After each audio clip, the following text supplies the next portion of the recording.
Pakar telematika, Rai Suryo, menyindir Presiden ke-7 RI, Joko Widodo yang tak mengenakan baju sama seperti para alumni Fakultas Kehutanan Universitas Gadjah Mada, UGM, dalam acara reuni, Sabtu, 26 Juli 2025. Menurut Rai Suryo, Jokowi mengalami post-power syndrome sebagai seorang mantan Presiden RI. Rai Suryo mengatakan, bahwa Jokowi yang masih merasa seperti pejabat, tak mau setara dengan rakyatnya. Rai Suryo menyebut, seharusnya Jokowi juga mengenakan kaos yang sama seperti para alumni. Pasalnya, kaos itu merupakan dress code resmi acara reuni. Lucunya kostum kaos resmi yang dipakai di acara tersebut justru warna biru dan itu pun tidak dipakainya. Mungkin masih post-power syndrome merasa selaku pejabat yang tidak mau setara dengan rakyatnya, katanya.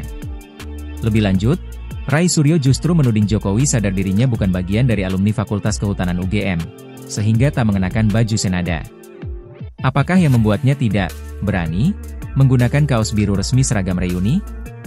Khawatir memang sudah mulai sadar bahwa dirinya bukan bagian dari alumni, kata mantan Menteri Pemuda dan Olahraga, Menpora, tersebut. Sebelumnya, pakar telematika itu mempertanyakan jadwal reuni alumni UGM yang digelar menjelang awal tahun ajaran baru.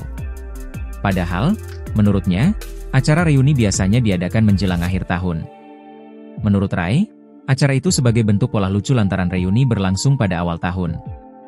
Salah satu bentuk pola tidak lucu yang dipertontonkan adalah sinetron reuni kemarin, sebuah peristiwa yang tidak lazim diselenggarakan di awal tahun ajaran, Juli-Agustus, karena biasanya digelar mendekati Dies Natalis UGM asli di bulan Desember atau seputar November, katanya kepada tribunnews.com, Senin, 28 Juli 2025.